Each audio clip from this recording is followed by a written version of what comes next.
ఈ నలుగురు అసలు ముఖ్య పాత్రలు ఇలా. అమ్మ ఎంత ఇచ్చారమ్మా మీరు సుమారుగా ఎంత ఇచ్చారు? 5 కోట్ల దాకా ఇచ్చినాం సార్. 5 కోట్ల మళ్ళీ 5 లక్షలా చెప్తా ఉన్నారు. 5 కోట్లు ఎక్కడి నుంచి వసూలు చేస్తారు? ఎక్కడి నుంచి వచ్చాయని? కాడ అందరు మా చుట్టాలు కాడ మా దగ్గర నుంచి తెచ్చాం సార్. మా చెల్లెలు కాడ మా పాలోళ్ళు అందరి కాడ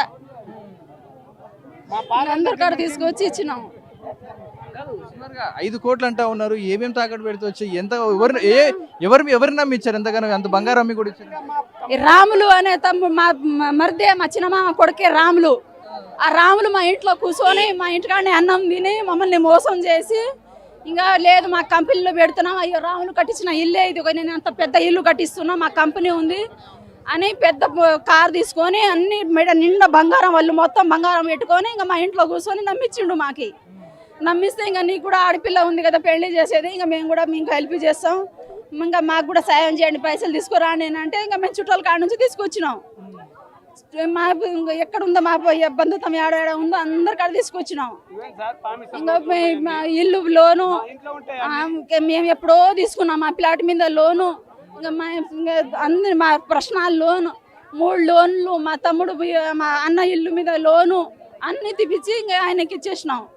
ఏం చెప్పించారమ్మా? అంటే నమ్మడానికి గల కారణాలు ఏంటి? ఎవరి పేరు చెప్పారు? అంటే మాకు కంపెనీ ఉంది, మాది కంపెనీ ఉంది, పెద్ద కంపెనీ ఉంది. అది మా ఇంకా మీ పిల్లలు అయిన దాకా నడుస్తుంది అది. ఆ కంపెనీ ఎప్పటిదాకా 30 సంవత్సరం దాకా నడిపిస్తాం మేము. ఇంకా మాకు ఇవ్వండి అని ఇంకా మా ఇంట్లో కూర్చొని ఇది మధు ఈ రాములు ఇద్దరు మా ఇంట్లో కూర్చొని చెప్తారు, మాకు రోజు చెప్తారు. మాకు మంగ్లీ ఉందంట, నిజంగా ఆమె గురించి చెప్పారు మీకు? ఆమె గురించి ఆమె కూడా బిజినెస్ లో ఉందని వచ్చింది మా ఇక్కడ వచ్చి ఫంక్షన్ చేసింది, మేము చూసినాం అందరం. ఫోటో కూడా దిగింది, ఆ ఇంటి ముంగల డిన్నర్ చేసి ఆ ఇంటి ముంగల డాన్స్ చేసి ఫోటో అన్ని ఫంక్షన్ చేసుకున్నారు వాళ్ళు. నేను ఉందని ఆమె నాకు చెప్పట్లేదు కదా, ఆమె ఏంటంటే నాకేం సంబంధం లేదు, గెస్ట్ గా పిలిస్తే వచ్చిపోయాను అంటాను. రామని చెప్పు, మా అమ్మగారు చెప్పమని చెప్పు, అది రాలేదని అంటే మేము ఎదురుగా మాట్లాడమని చెప్పు. మాకు గెస్ట్ గా అంటే పిలిస్తే వచ్చి కలిసి వెళ్ళిన తప్ప ఈ బిజినెస్ కి నాకు ఎలాంటి సంబంధం లేదు. నైట్ వచ్చి ఇంకా అందరికి పైసలు కూడా చేసామని చెప్పేటామే. ఆమె మధుకి పైసలు అందరి దగ్గర ఈ పేద ప్రజల కాడ తీసుకొచ్చి ఇంకా కూడా పెడితే మనం హై లెవెల్లో ఉంటామని ఆమె చెప్తేనే ఈ మధు అంత ప్లాన్ చేసిండు. తమ్ముడికి మధుకి మా ఇద్దరికి ఎలాంటి సంబంధం లేదంటూ ఆమె మాట్లాడుతూ ఉంది. తమ్ముడేమో మల్లెపల్లి మధు ప్లాట్ ఇంట్లో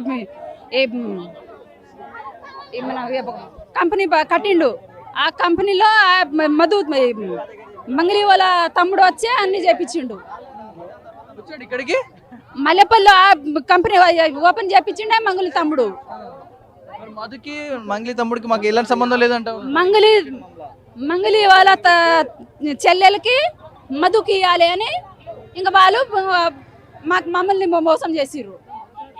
ఏం చెప్పాడు అసలు? ఇంకా అంటే మంగ్లీ నాకు సంబంధం లేదు, మంగ్లీకి నాకు కేసుకి మైక్రో ఫైనాన్స్ సంబంధించి నాకు ఏ సంబంధం లేదు, ఆ మదవరో కూడా నాకు తెలియదు అంటే మాట్లాడుతూ ఉంది.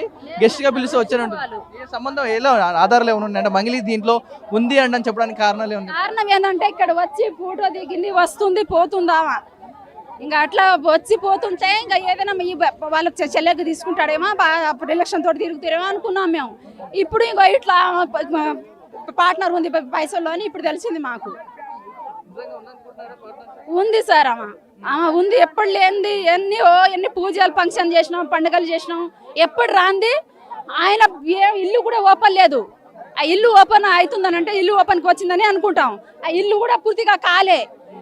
ఆ బిల్లుకి దేనికి వచ్చింది ఆమె నైట్ ఎందుకు